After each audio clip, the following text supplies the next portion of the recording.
Welcome back, good to see you. I have another bedtime story to tell you. Are you ready?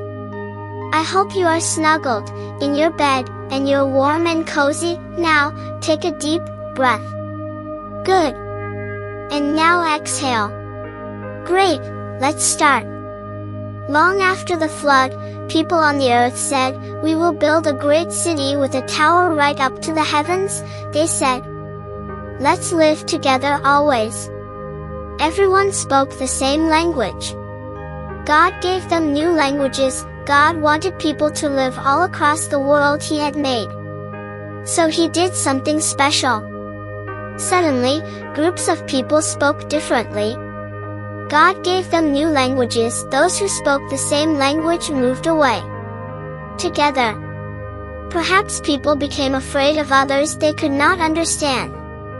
In this way, God caused people to fill different countries. The city they left was called Babel, which means confusion. Years later, in a place called Ur of the Chaldees, God spoke to a man named Abram. "Leave this land," God commanded. "Go to the land I will show you." Abram obeyed. God led him to Canaan. His wife Sarai and nephew Lot went with him. In Canaan, both Abram and Lot became rich. They had large herds of cattle. There was not enough pasture for so many animals. Lot's herdsmen quarreled with Abram's herdsmen. "Let there be no trouble," Abram said. "We will separate. Lot, you take first choice of the land you want." Lot chose a great grassy plain dotted with cities and villages. It looked good.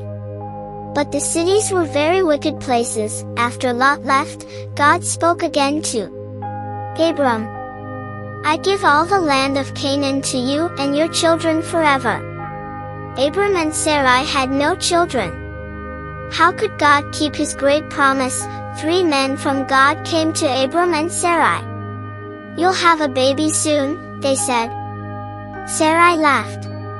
She did not believe God's message. She was 90 years old.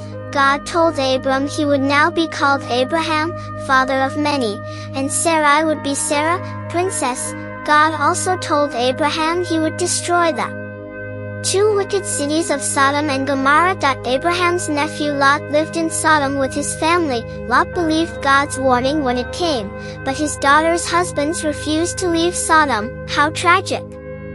They didn't believe God's word. Only Lot and his 2 daughters made it to safety.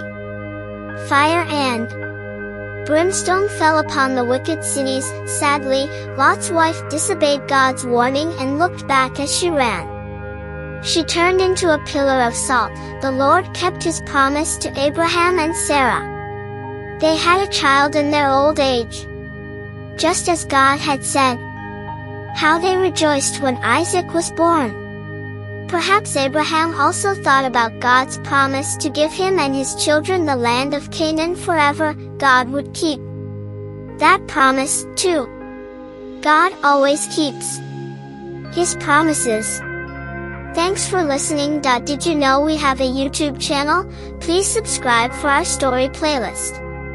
A story from God's Word, the Bible, is found in Genesis 11 to 21.